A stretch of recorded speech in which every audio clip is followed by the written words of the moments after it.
compromise. The mind is expert in tricking us.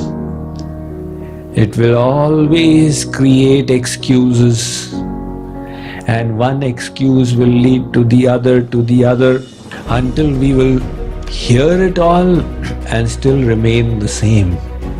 Don't make excuses. Make it a commitment. As somebody said, when you are interested in something, you do it when you like. When you are committed to something, you do it whether you like or you don't like. One traveler writes in his book, he was traveling in Africa and he came across a cannibal tribe. These cannibals, they eat humans. He was astonished that one of the tribe's men had been educated in America. He said, after American English education, you still eat human flesh? Then what is the difference? That cannibal said, the difference is earlier I used to eat it with my fingers, now I eat it with knife and fork. That's not much of a difference, is it? What does it count for? It's so easy for our mind to make excuses. I could not do it because the bird went over the head. There's an inspiring story about awareness from the Japanese tradition. There has been a great sword fencer called Matajuro Yagyu. His father was also a great sword fencer. But his father trained the other sons and he gave up on this guy that you are no good. So nevertheless, Matajuro Yagyu went to another, the greatest swordsman of the land. And he said, will you teach me this? That master said, I will. But you will do exactly as I say, and you will not use your intellect. Matajuro Yagyu said, all right, start cleaning the vessels of the monastery. Matajuro Yagyu started cleaning the vessels, and he had to cook, and then he had to clean the room and get the water from the river, and this went on and on and on. 1 year went by, second year went by. He started getting disappointed. There is no talking as well of the sword fencing. I had come to learn it, and there is no question about it. I only clean vessels and take care of the house. A third year went by. Finally, that master, he came from behind one day. Matajuro Yagyu was cleaning a vessel. He whacked. He said, be careful, henceforth I can come and hit you at any time. I said, all right. Now he started developing his awareness, and this master would come and whack him at any time. Slowly, slowly he started getting more and more alert, until he would be able to gauge and judge and dodge, until his awareness developed even more. When the merest whiff, and he would turn around and probably catch the stick or something. So the master said, now you are ready. Now I will teach you sword fencing. So it's a question of being completely aware. Don't make excuses. He is pretty strict.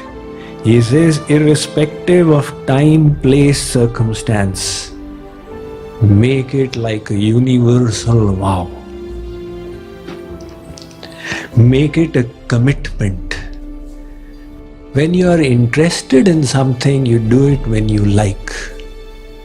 When you are committed to something, you do it whether you like or you don't like. That's the kind of commitment he is demanding. Don't make compromises. This will require tremendous awareness. You know, the opposite of awareness is carelessness. The devotees have their own way of being aware. Be aware of the presence of God. Maharaj Ji says, be aware that God and Guru are with you and watching you all the time. So this kind of carefulness requires a great motivation and a great dedication. You need to have complete lack of carelessness and complete application to the task. This will come when you have a strong why, a strong reason motivating you. And the biggest reason motivating us is that the human form is a golden chance for the salvation of the soul. If we don't utilize it, we will go back.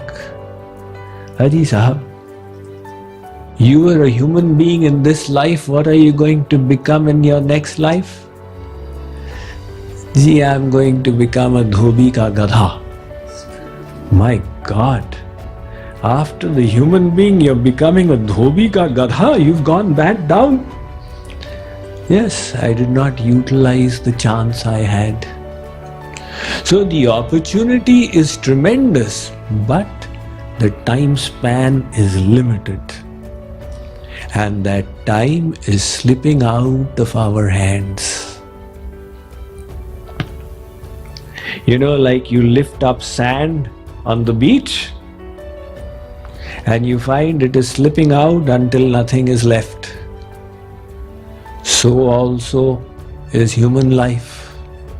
We think, I've got so many years, but without realizing it, one by one the years go by. It was only a few years ago that you passed out of college.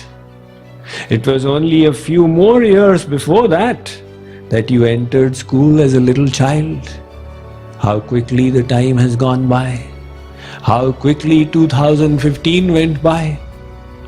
Half of 2016 has also disappeared. And it's never going to come back. Did we make the best use of it? One moment that we wasted is one moment lost forever. Chanakya Pandit said, Sahanis tanmaha chidram samohaha savibhramaha yan muhurtam kshanam vapi vasudevam na chintayet. He says, what is the biggest loss in life? That moment which you don't utilize in remembering Vasudev Sri Krishna. And why don't we utilize? Carelessness. We know what we are supposed to do, but we don't do it because of carelessness. So that carelessness makes us waste, squander the opportunity. That is why to implement this, we need to motivate ourselves. You see, when the motivation is there, the most challenging thing becomes easy. And when the motivation is not there, the smallest difficulty seems like an unassailable wall. So this motivation has to come. In other words, a deep hunger. Jagat Guru Shankaracharya has said, Durlabham trayamaitad daivanugraha karakam manushyatvam mumukshutvam mahapurusha sambhavah. He says these are three special graces of God. The first is the human form. Everybody here has got that grace. The second is the guidance of the saints. That also we have got. The third is hunger. Hunger for the ultimate goal. Now you all have got it to a certain extent. That's why you have come here. But that one grace needs to be enhanced. In other words, the hunger has to be deepened. The deeper the hunger, the harder we shall endeavor. And the harder we endeavor, the more careful we will be.